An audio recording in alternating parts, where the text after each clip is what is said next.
हम अपने संबंधों के साथ जीते हैं, उत्सव मनाते हैं, खेलते हैं, खाते हैं, आनंद मनाते हैं। किंतु जब कोई प्रिय हमसे दूर चला जाता है, इस संसार से चला जाता है, तब हम दुर्बल हो जाते हैं, सदा दुखी रहते हैं। क्या ये होना चाहिए? इस प्रकृति को देखिए,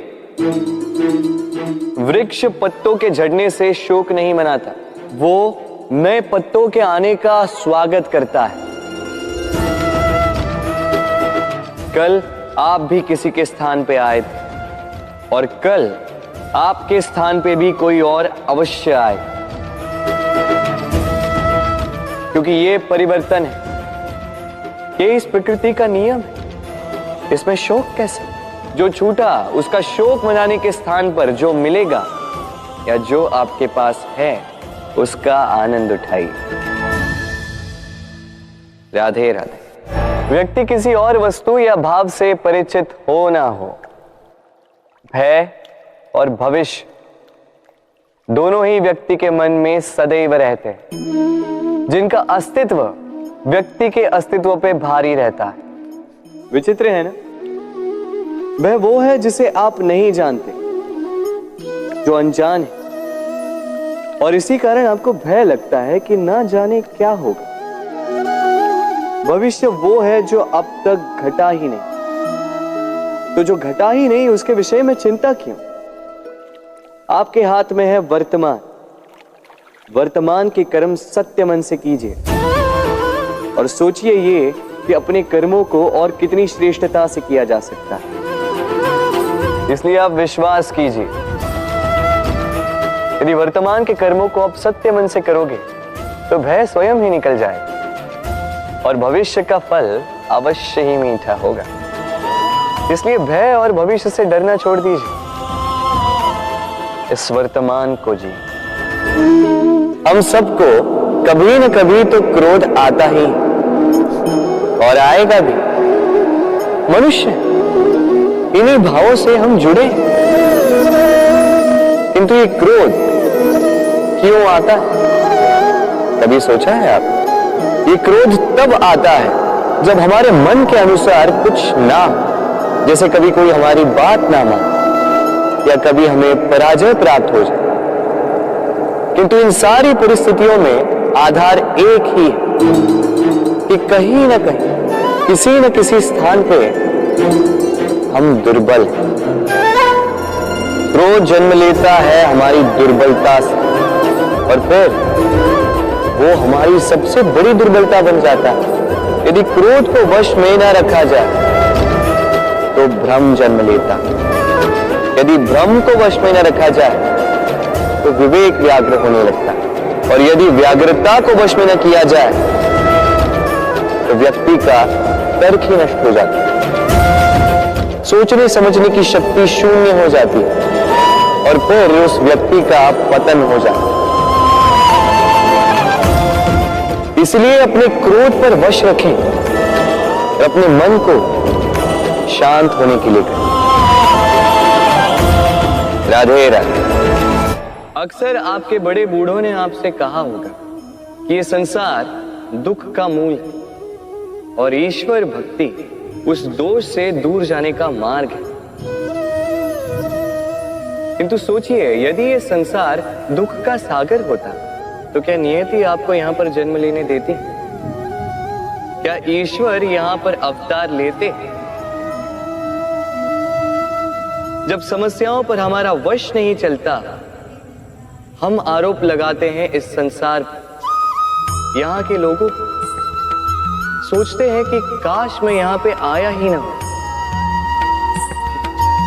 एक किसान बंजर धरती पर जाता है और अपने परिश्रम से उसे लहलहाते खेत में परिवर्तित करता है।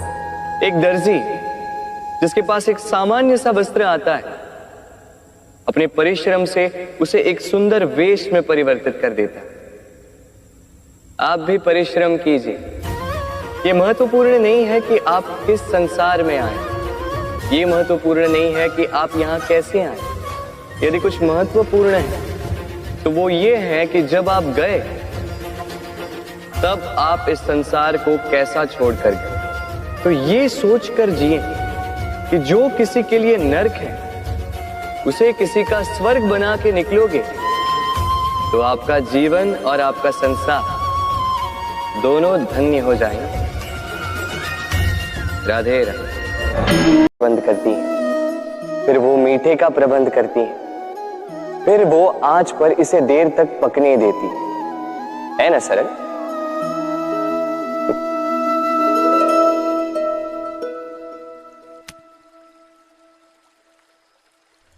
इतना भी सरल नहीं। इस जीवन में आनंद की खीर चखने का भी यही तरीका है, किंतु इसमें समय बहुत लगता है। शुद्ध श्वेत दूध जैसे भावों में, कभी न टूटने वाले संबंधों में प्रेम की मिठास मिलाकर जब प्रयास और परिश्रम की आंच पर देर तक पकाया जाता है तब बनती है आनंद रूपी खीर।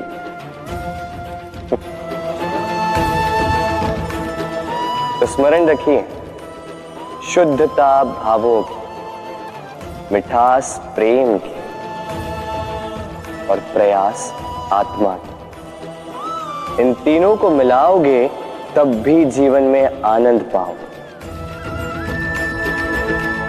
राधे राधे। प्रतिदिन सूर्य उगने के साथ ही जाग उठती हैं कुछ कहानियां, कुछ संघर्ष, कुछ इच्छाएं, कुछ यात्राएं।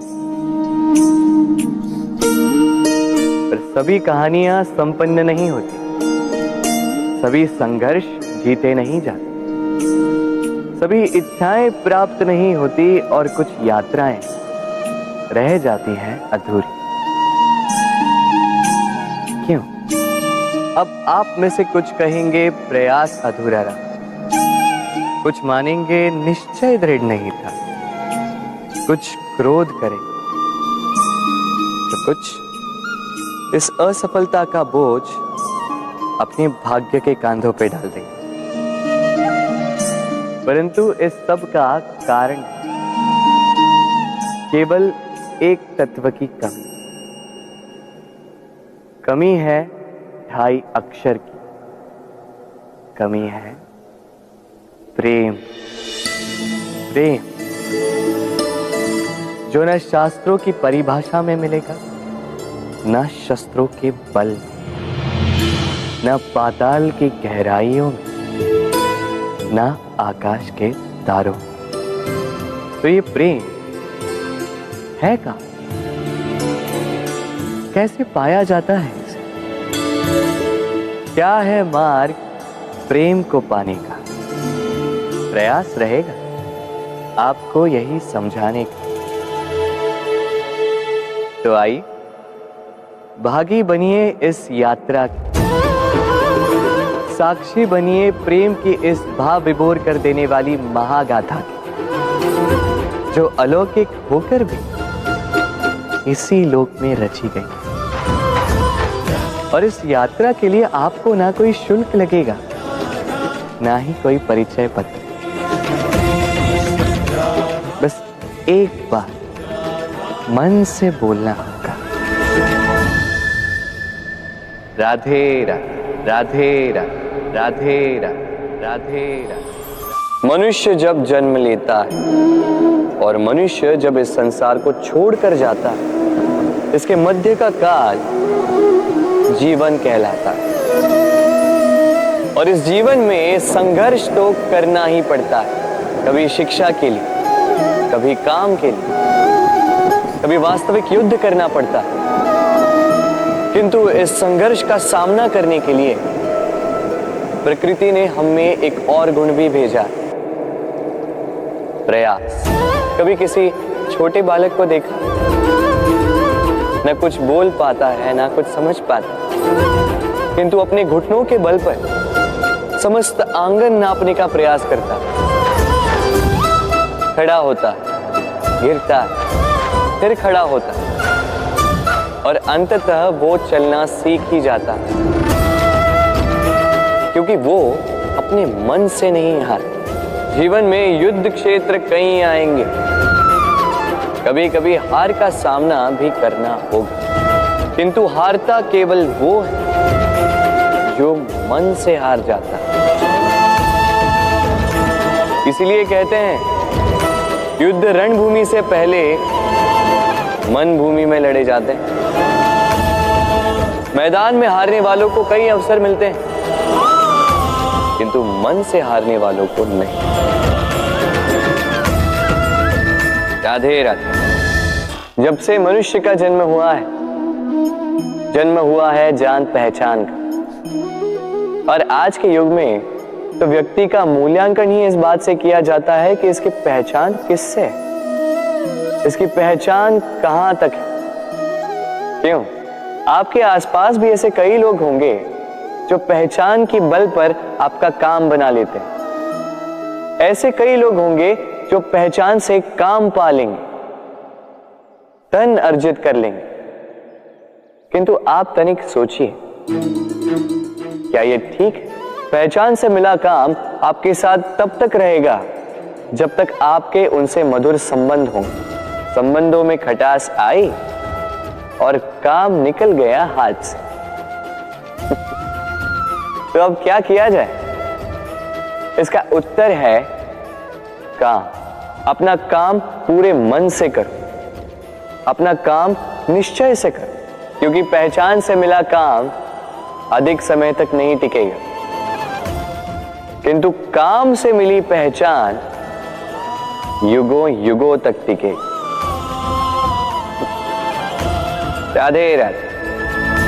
हम मनुष्य साथ रहते हैं, आनंद पीड़ा मिलजुल कर बांटते हैं, समय पड़ने पर सहायता देते हैं, सहायता लेते भी हैं, किंतु क्या सदा सहायता लेना उचित है? अब आप में से कुछ कहेंगे बिल्कुल उचित है, इसमें बुरा ही क्या है? मनुष्य ही तो मनुष्य के काम आएगा। बिल्कुल उचित कहा आपने, किंतु सदा के लिए सहायता लेना उचित नहीं है।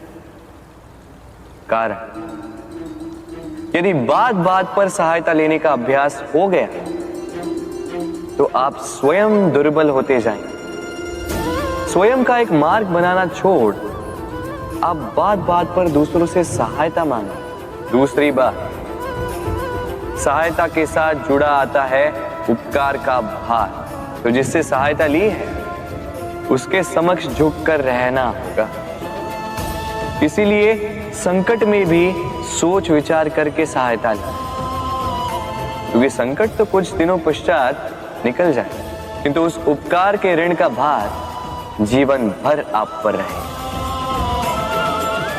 राधे राधे। लोग सदैव मुझसे ये प्रश्न करते रहते हैं कि मित्रता का मतलब क्या है, इस प्रेम का मतलब क्या है, और मैं बस मुस्कुराता, क्योंकि यह तो ऐसा प्रश्न हुआ जैसे कोई पूछे कि अनर्थ का अर्थ क्या है। अब जब अनर्थ हो ही गया तो उसका अर्थ क्या? उसी प्रकार वो मित्रता क्या जिसमें आपका कोई मतलब, वो प्रेम क्या जिसमें आपका कोई स्वार्थ। ये दो भाव ऐसे हैं जिसमें आपको कुछ चाहिए नहीं होता, बस देना होता।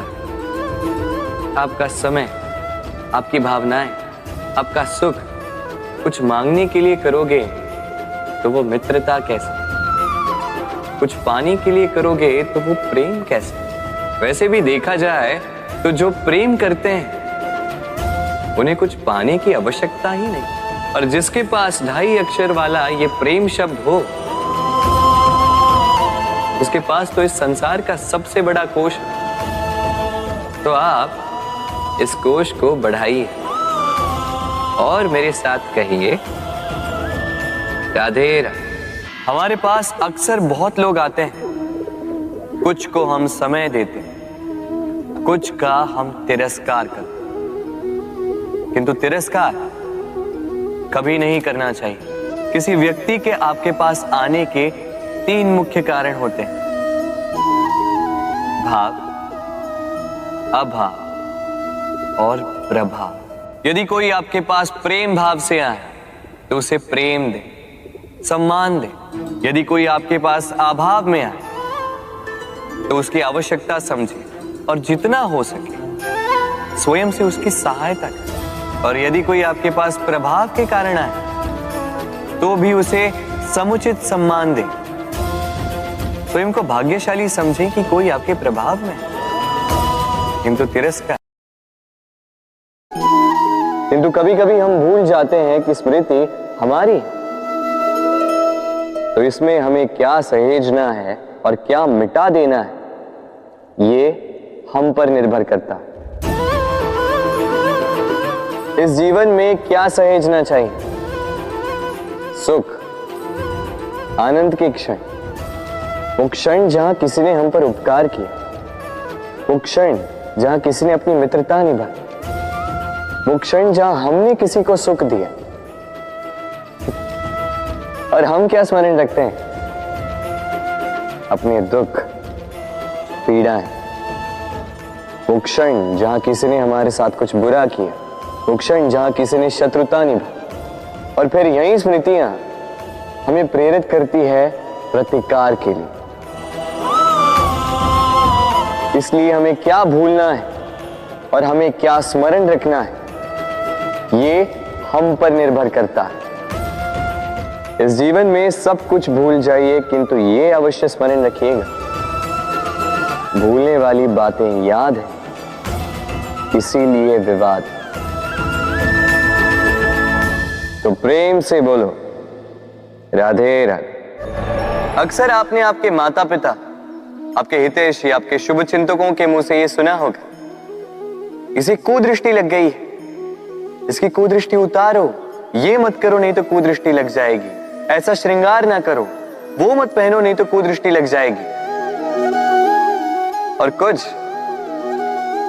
कुछ तो इस कुदृष्टि का उपचार भी कर लेते हैं। मिर्च का धुआं जलाते हैं, तेल की बाती से कुदृष्टि उतारते हैं, काला टीका लगाते हैं, क्या क्या करते हैं। उचित है, किंतु मैं कुदृष्टि को नहीं मानता। मैं मानता हूं कि यदि आपका मन अच्छा हो तो कोई भी कुदृष्टि आपको किसी भी प्रकार से हानि नहीं पहुंचा सकती। आंधियां भी केवल उन्हीं घरों में धूल भर पाती है जिन घरों में खिड़कियों के पर्दे दुर्बल होते। बवंडर भी केवल उन्हीं दीवारों को गिरा पाते हैं जो नींव से कमजोर होते। और आपके व्यक्तित्व की नींव है आपकी सोच, आपका दृष्टिकोण। एक ही स्थिति, एक ही स्थान, एक ही घटना को आप सकारात्मक रूप में भी ले सकते हैं, नकारात्मक रूप में भी ले सकते हैं। निर्णय आपका है। इस संसार को जैसा सोचोगे वैसा ही पाओगे। इसलिए स्मरण रखिएगा, अपनी दृष्टि नहीं, अपना दृष्टिकोण संभालिए। क्योंकि जैसा कहा गया है, इस संसार में बुरी दृष्टि का उपचार तो है, बुरे दृष्टिकोण का नहीं। तो प्रेम से बोलो राधे राधे। उड़ना किसे नहीं भाता, सफलता के आकाश पर सवारी करना कौन नहीं चाहता। सब चाहते हैं, सब चाहते हैं कि इस संसार में उनका नाम, उनकी पहचान सबसे ऊपर, कि उनका नाम इतिहास में स्मरण रखा जाए। परंतु सबका नाम इतिहास में नहीं लिखा जाता। कुछ लोग नाम पाकर भी बेनाम रह जाते हैं। क्यों? क्योंकि वो धरातल से नाता तोड़ देते हैं, भूल जाते हैं ये बात कि उड़ान पूर्ण होने के पश्चात धरातल ही उन्हें विश्राम देगा, कि उनके कारनामों पर तालियां बजाने वाले, उनकी प्रशंसा करने वाले धरा पर ही रहते हैं, और धरती पर रहने वाले लोग ही इतिहास लिखते हैं। तो सफलता का आकाश नापी, पर अपनों से, उन लोगों से मत कटिए जो आपकी इस सफलता का आधार है। तभी इतिहास में नाम होगा, और तभी आप भविष्य में प्रसन्न रहेंगे। गर्मी की ऋतु आने पर एक मीठी सी कूक सुनी होगी, आप मन में बैठ जाती है। कोयल की कूक, बड़ी मीठी, बड़ी प्यारी। वैसे एक और पक्षी है जिसका स्वर बड़ा ही मीठा है, हमारे घर के आसपास ही होता है। हरियाला रंग, लाल चोंच। ठीक पहचाना आप, तोता। ये दोनों ही पक्षी हमारे लिए बहुत प्यारे हैं, मन को शांति देते हैं। किंतु इन दोनों में बड़ा अंतर। कोयल वनों उपवनों में स्वतंत्र रहती है, तोता कई बार हमारे घर के पिंजरे में बंधा हुआ पाया जाता है। क्यों होता है ऐसा, कभी सोचा है आप? क्योंकि कोयल अपनी बोली बोलती है, तोता किसी और की बोली की नकल करता है। जो अपने विचारों पर दृढ़ रहते हैं, अपनी आत्मा की सुनते हैं, वही करते हैं और वही बोलते हैं। वो इस संसार में स्वतंत्र रहते हैं। जो किसी और का कहा करते हैं बिना आत्ममंथन के, वो बंदी हो जाते हैं, कभी पिंजरे के तो कभी विचारों के। तो क्या बनना चाहेंगे आप, कोयल या तोता? निर्णय आपका है। राधे राधे।